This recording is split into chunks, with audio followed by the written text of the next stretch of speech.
कालबैशाखी तांडवरे रायगड़ा जिला कल्याणसिंहपुर ब्लॉक बुड़ागुड़ा पंचायतर देउलबाड़ी ग्राम आंब गछ पोड़ी गोटे घर भांगी जाइथिबा देखिबाकु मिलिछि। अपराह्न समय कालबैशाखी तांडवरे जोरे पवन बहिबा सह वर्षा होइथिबारु सुमित्रा कंधपाणीଙ୍କ घर निकटरे थिबा पुरातन आंब गछ घर उपरे पड़ी जाइथिला, जहा फलरे घर भांगी जाइछि, किंतु काहार किछि क्षति होई नथिबा जणा पड़िथिबा बेले टीवी भांगिबा सह आसबाबपत्र वर्षारे भिजी नष्ट होइछि।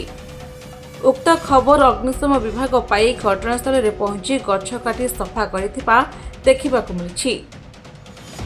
खबर विषय राजस्व निरीक्षक सूचना दिया जाइथिबा बेले पंचायत तरफरु किछि सहायता मिली नथिबा कहिसंती। उक्त परिवार अत्यंत गरीब श्रेणीर होइथिबारु सरकारक तरफरु घर खंडी जोगै देबा पई ग्रामवासी दाबी करिसंती। निकटरे थिबा जागाराव काड्राकଙ୍କ घर आंशिक क्षति होइथिबा जणा पड़िछि। देवलबाड़ी गाँव में गोटे घर उपर गोटे आंब गछे पड़ जाइए।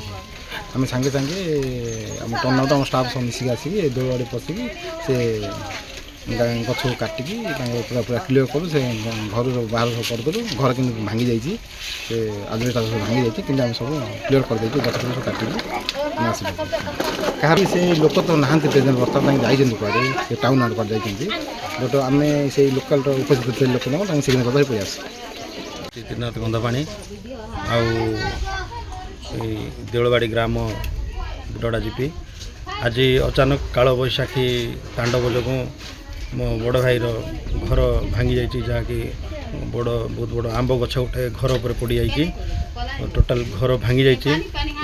मु भी आबसेंट थी गोटे मेडिकल काम रायगड़ा जाइए से खबर शुणिकी यथाशीघ्र 112 को कॉल करी फायरमैन सब आसिकी सहयोग कर गछ कटाकुटी कर गछ पड़ी काठ गंडा सब साइड कर घर संपूर्ण भाव में भांगी जाइए। आसबाबपत्र हांडी कुंडी रोषे करवा बासन कुसन सब टीवी भी थिला से भांगी रुंजी नष्ट हो जाइए। वर्षा जो भी किसी जिन खराब हो। रायगड़ा मालेश कौशल रिपोर्ट निरपेक्ष न्यूज।